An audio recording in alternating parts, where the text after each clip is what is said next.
All right, Kerry, thanks for taking a moment of your time to join us on this Black Friday. Oregon State has their man. They have hired JaMarcus Shephard, currently a coach at Alabama, a guy that you had kind of targeted early on as a potential to end up in Corvallis. How did the Beavers get this done? Well, they had eight candidates that they interviewed, and JaMarcus was probably as impressive as any of them.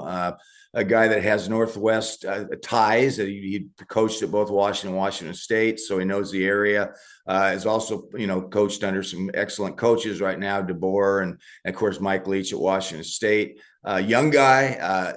Mike Riley was on the committee, and he said the thing that he was impressed with, he was confident but humble, and I think that kind of defines Oregon State, and I think it'll be a good fit. And he's excited. I guess he's got a pretty good staff already lined up, and I bet he's ready to go right now. Oregon State obviously is in a challenging situation. What is Coach going to have to be able to do going forward now as they rebuild the Pac-12 next season?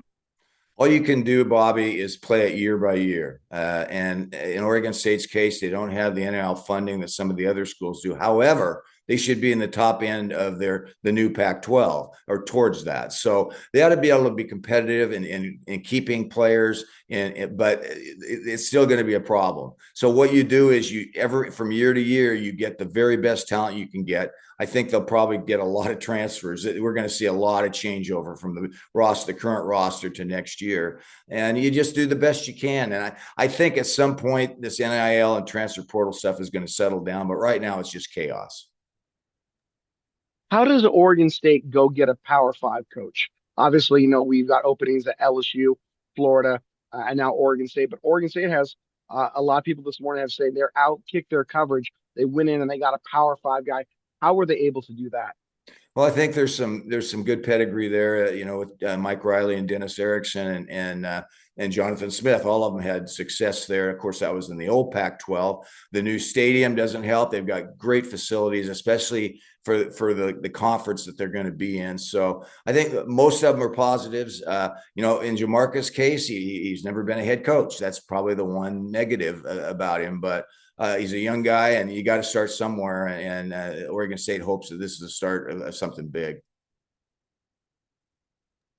How important is it for Oregon State to be on that upper echelon of the new Pac-12?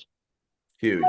They have to be one of the teams to beat in that conference because moving forward in all your sports, football, of course, is a showcase. And if you want to be strong in all the sports, football, you want to make sure that happens. Right now, the fan base is beaten back a bit. This has been a really difficult season, but I think they'll catch the excitement that this guy brings, and again, new conference next year, new challenges. They won't have to have an independent schedule like they've had the last 2 years. I think everything is fitting into place that should be something better than what we've seen the last 2 years. We know in the old Pac-12 there was an arms race when it came to facilities, and looking at this new reformed Pac-12, you got some nice facilities, but Oregon State is definitely on that upper level with the rebuilt Reser, aren't they? Yes, they are. I mean, I think it's one of the better, smaller stadiums in the country, and certainly on the West Coast, and that has to be a draw for student athletes that want to play in a good spot. And also, the students this year, Bobby, have been very supportive, and not so much maybe some of the fan base, but certainly the students, and that has to be impressive to the players. For the first time in a very long time, Oregon and Oregon State will not renew their rivalry next season, but the following season is back on. How important is it to keep Oregon on that schedule going forward? Well, monetarily, very important, but that's the only reason. I don't think they should be playing anymore myself. Oregon's on a different level. They're a top 20 team. Oregon State's not going to be there. So why would you bash your head against the wall and play them in a game that you're probably not going to win, 1 out of 10 times? All right, so let me ask you this then. With the reformation of the Pac-12, it's not guaranteed that they are going to be in the Power Five and get an automatic qualifier for the college football playoff. But is that something that they need to be looking at or need to be guaranteed in order to grow that conference? Well, it'd certainly be a positive, Oregon State and all the schools in that conference hope that they can get a team into the CFP playoffs, but I don't know that they're going to get that. I really don't know. It'd be interesting to see how that turns out. You've covered Pac-12 football, Pac-8, Pac-10, Pac-12 for a very long time. Have you ever seen anything like the current shape that college football is in right now? Absolutely not, Bobby. No, this is just, as I said before, it's chaos.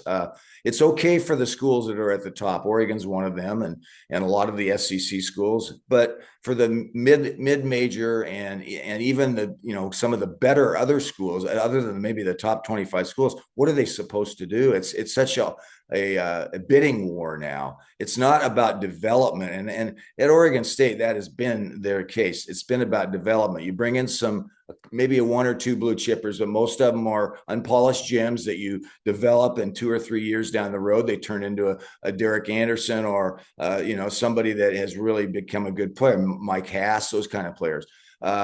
In this current climate, that's going to be hard because as soon as that player starts to show some potential, he's gone to another school for more NIL money. Back to Oregon State hiring JaMarcus Shephard. What does Oregon State need to give him for them to be successful?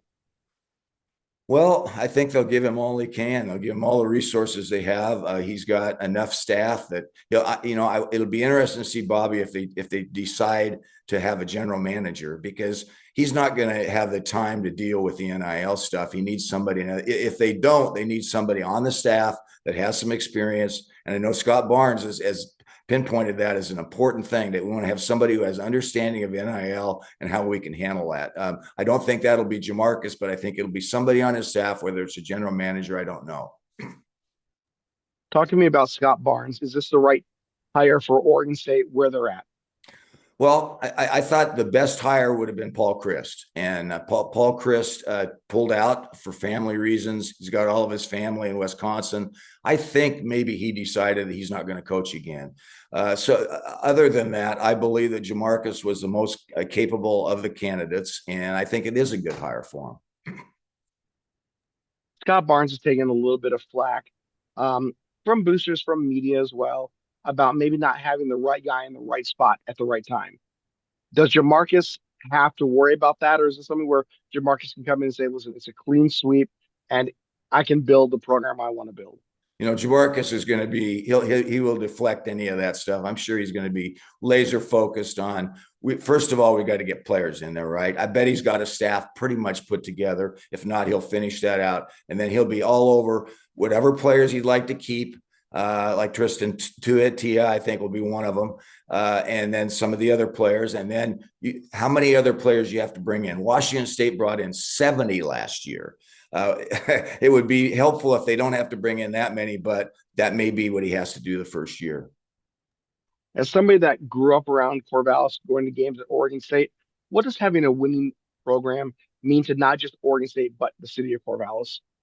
Well, as you know, they went 28 years without a winning season, and that was demoralizing for the fan base. When Mike Riley got it going and then Dennis completed the job and they got a winning season in 98, it was in 99. It was, like heaven. And I think for the next 20 some years, they had pretty competitive football and it was fun. And then this year has just been, as I said, demoralizing. It is very important to the fan base that they have a competitive team. And I think they will be once they get into the new Pac-12. I agree with you, Kerry. I really appreciate it. Where can viewers find more information about you and your excellent coverage? KerryEggers.com. I just had a book come out. If they want to order that, I go to the bookstore. It's just a collection of my stories over 50 years of sports writing.